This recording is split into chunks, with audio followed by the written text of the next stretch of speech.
Attack on Titan is arguably one of the most unique anime titles out there. It came out in 2013 and instantly managed to hype up fans with its great plot, thrilling action, and beautiful art style. The reason why this show became so well known was not only because of its great horror elements. Come on, just look at the Titans, they're absolutely terrifying. It's because anything could go wrong at any time, including the deaths of our beloved characters. But in current years, I feel Attack on Titan has fallen out of the popular anime zeitgeist, and I feel like its impact has been diminished quite a lot with people saying it's overrated. So that's why I'm here today, to tell you in my opinion what's great about Attack on Titan.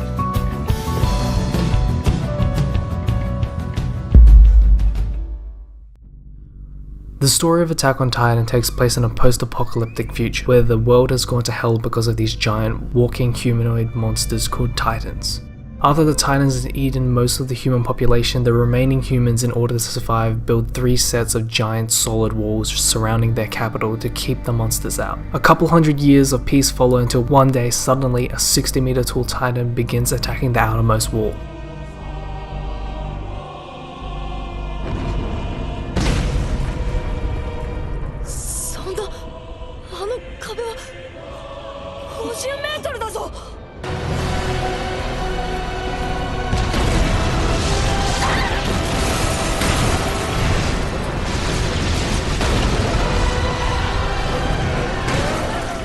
When this wall is broken, other Titans enter the city, killing and eating civilians left and right. Here enters our protagonist Eren Yeager alongside his adopted sister Mikasa, sees his own mother being consumed by a Titan.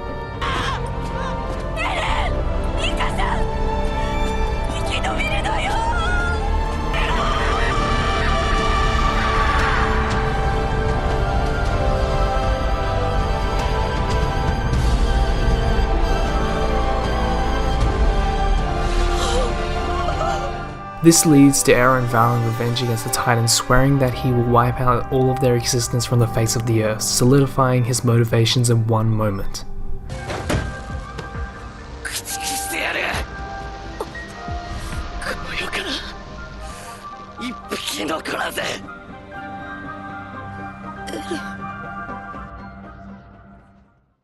I feel like this premise is absolutely fantastic. It instantly sets out everything it wants to do. It straight up displays its themes of perseverance and entices the viewer with unanswered questions. An example of this would be the nature of the Titans. Furthermore, it establishes the escalating nature of plot, enticing the viewer with fantastical elements while still grounding it in our world. Demonstrated tragically when Eren's mother is murdered.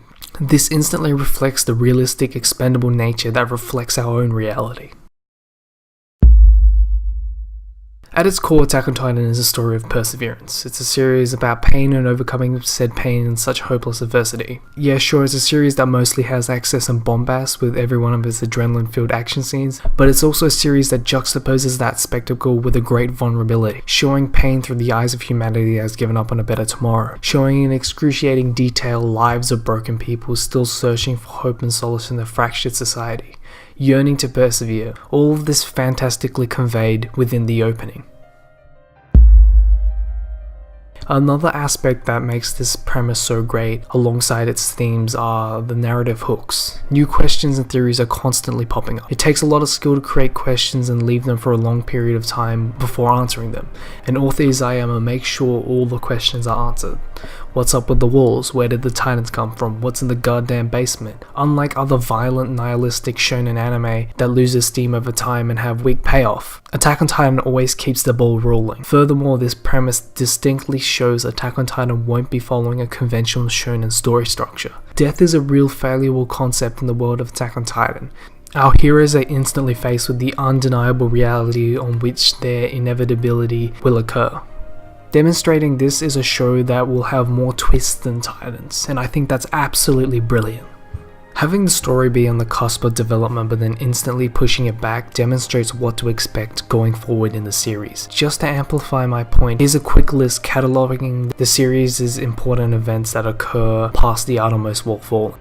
It's not until episode 12 of season 3 and chapter 84 of the manga does the main cast make it back to the original narrative jumping off point. A conventional shonen would have had the narrative begin at the outermost wall and have exploration of the world begin there, but Attack on Titan subverts that, systematically destroying this notion.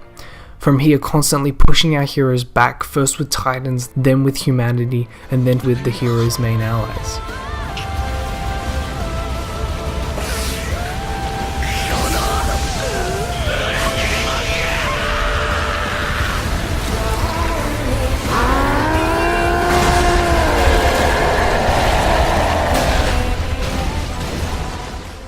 It fantastically revels in its own malevolence, giving a great feeling that no major protagonist is safe at any moment, in a story that is constantly evolving and escalating. Everyone is expendable at any moment. The heroes don't always win. With every victory in the series, it seems to be followed by a lot of strife and turmoil. They suffer a lot of setbacks and they have to realistically work around that, pushing our heroes back, constantly shifting the status quo of our heroes to dramatically hammer home the point of perseverance, which I think makes this premise absolutely brilliant.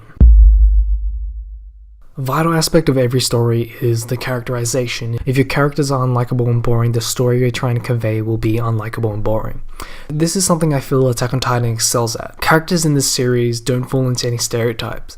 Like I mentioned before, a reoccurring theme in Attack on Titan is the need to never give up and keep fighting in the face of adversity. If you don't fight, you can't win. とても残念だ。ここで指を加えたりしてればいい。加えてみてろ。ちょっとミカサ、いきなり何を言い出すの？あの数の巨人を一人で相手にする気か？そんなことできるわけが。できなければ死ぬだけ。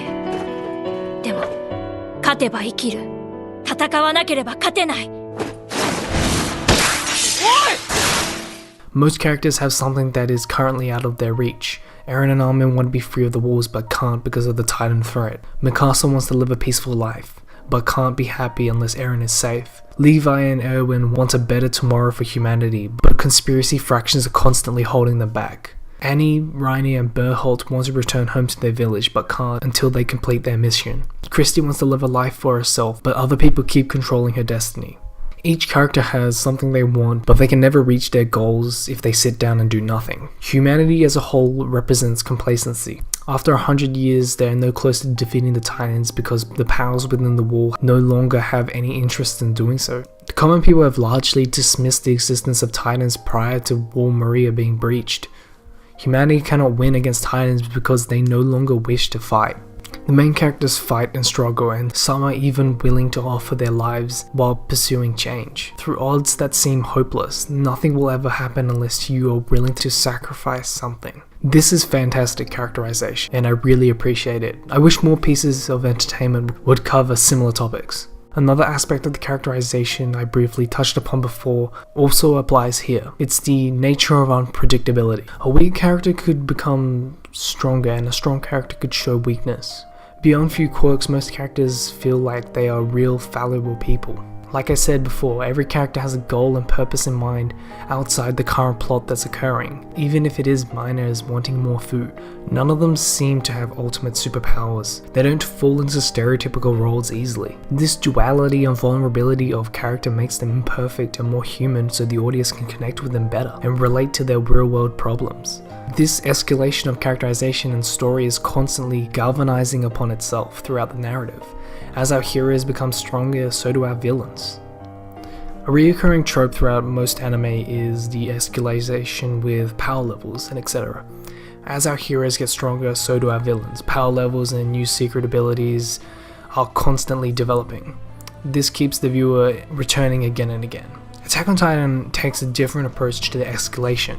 Rather than have constantly occurring escalating power levels or new variants on abilities, Attack on Titan escalates the nature of combat, using well-placed plot reveals of character and story. Attack on Titan constantly elevates the story, authentically going from a simple narrative of humanity versus Titans to then humans becoming Titans to battle like goddamn giant robots, and then simultaneously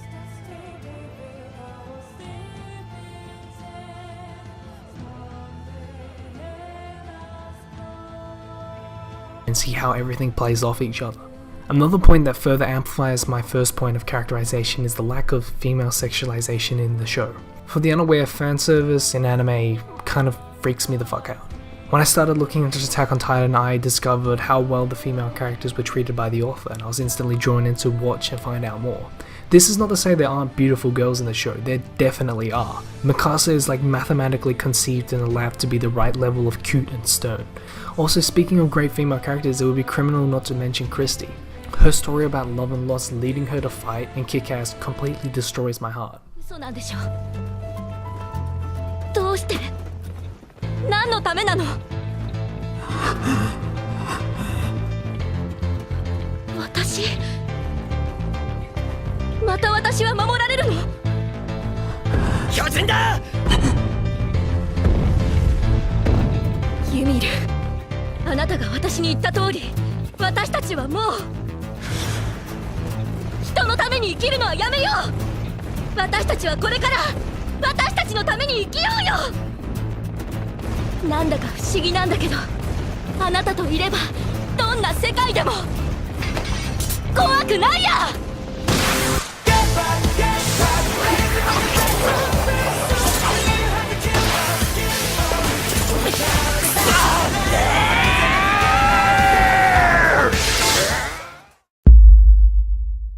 It's phenomenal. I'm not even talking about the action, even though that's also great. Specifically, I want to talk about the expression of animation. Production IG, the studio that animated Attack on Titan, does an incredible job in conveying human emotion with such subtlety. Yeah, there are definitely a lot of emotional reactions that aren't exactly subtle at all, and they handle those great. There's also some really discreet moments where they convey so much about what the characters are thinking and nothing is said. It's amazing the animators were able to capture human expression so well in what essentially is a cartoon. I really appreciate the level of detail put into the subtle movements throughout the show and manga. Furthermore, it's constantly improving upon itself over time, between seasons 1 and 2. The animation is constantly building upon itself, getting more nuanced and more detailed. They take the time to have characters blink when they're talking and listening to someone speak. I mean, if you think about it, human expression is very complicated. I can't stress, like I said earlier, the animation and aesthetic within the anime is absolutely outstanding. Another way the animation shines is when it goes from slow paced and kicks into high budget bombastic spectacle. This is due to the high paced nature of the script. A slow conversation can suddenly change into a huge fight sequence, or a deadly situation can turn into a deep emotional discovery. The animation is a constant level of sharp and emotive. Attack on Titan really goes out of its way to make great sequence art and landscapes, paying attention to every detail. This is an anime that has taken time into its production in every one of its scenes. I can't understate there is a lot of high budget keyframes to fuel a lot of the high intense emotion throughout the series. It's not like Naruto or Dragon Ball that loses quality over time due to poor pacing. Attack on Titan has a constant level of quality throughout all of its current 3 seasons. Just check out the level of detail that would have gone into this 10-second clip of Levi running. こっちの動きを完全に読んでたってことか。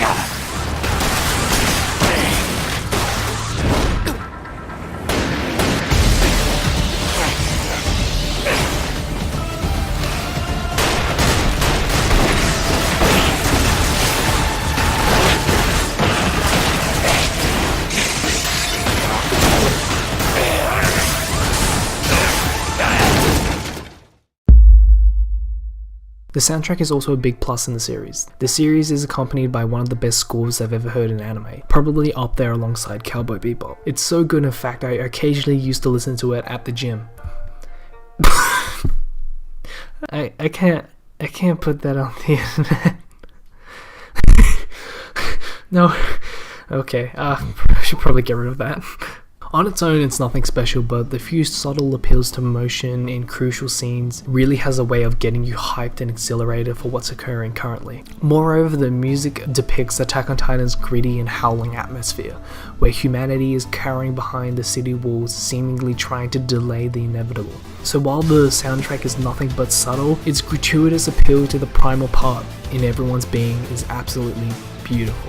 The electric groans and rumbles make way for dead chords that intensifies danger, highlighting the dire straits that humanity finds itself in. This OST is frankly top-notch, and I feel like just listening to it speaks for itself. クリスタ、お前の生き方に口出しする権利は私にはない。だかからこれはただの私の願望なんだがな。お前胸張って生きろよ。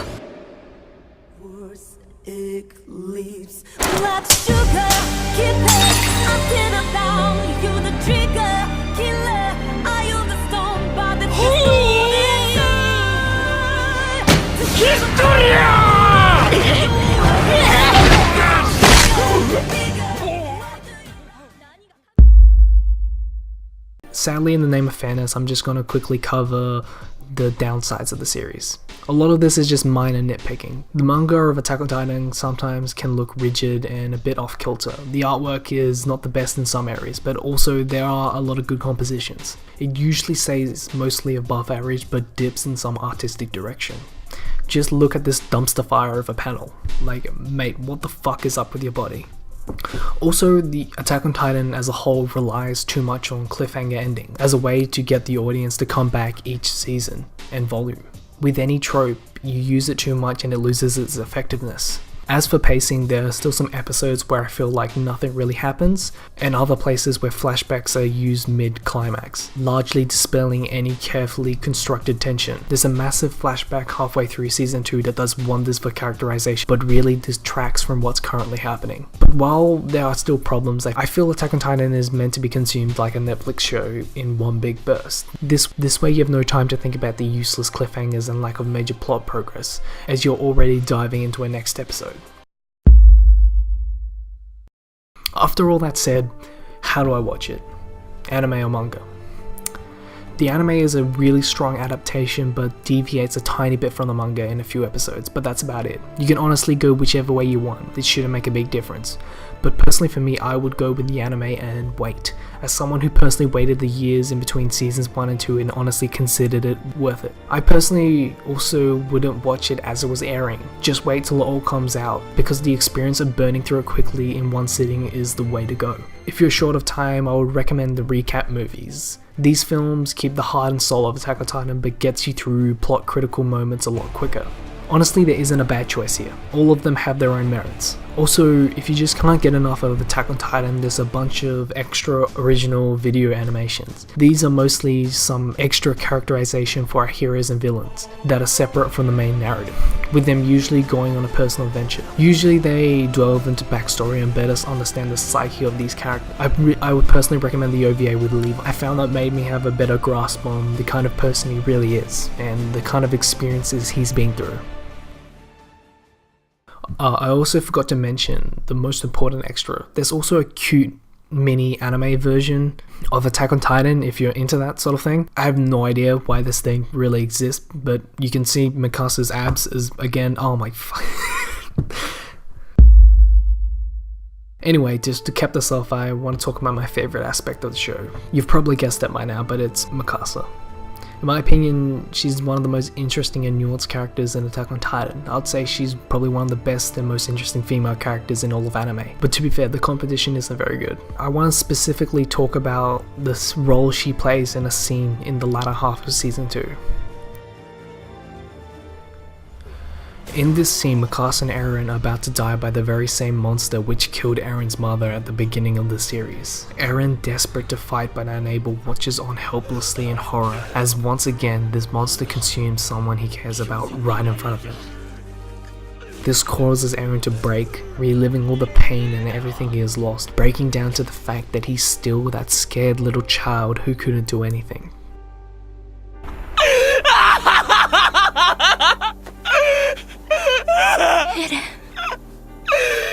何にも変わってねえなお前は何にもできねえじゃねえかよ何にも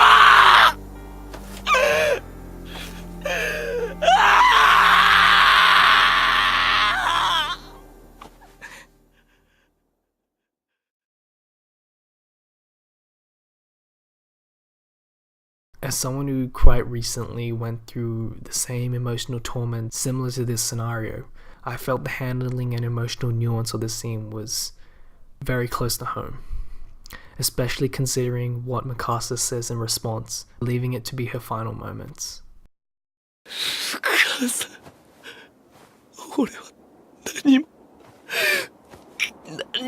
できないままだったよ。エレン。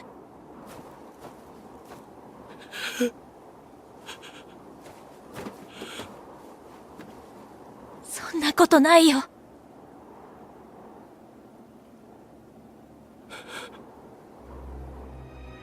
私と一緒にいてくれてありがとう。私に生き方を教えてくれてありがとう。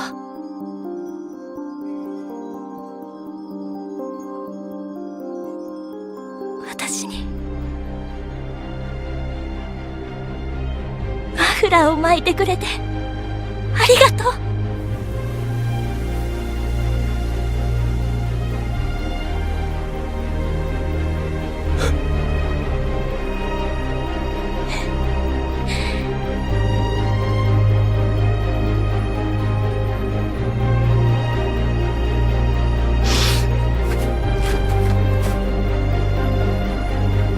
そんなもん何度でも巻いてやる。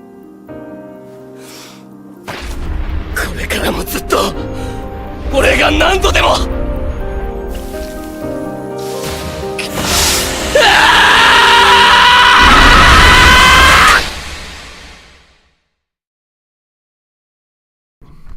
In a series where horrible things are constantly occurring, it's beautiful that something as trivial as giving someone a scarf for warmth can bring someone such hope and perseverance in a critical moment.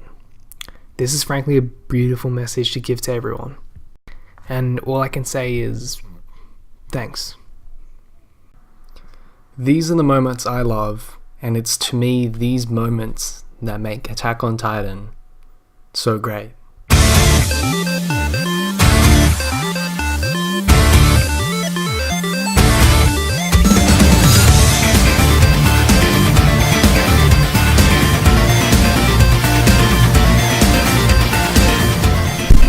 Anyway, thanks for watching this video. It was a mammoth project to undertake and it took a long while to make.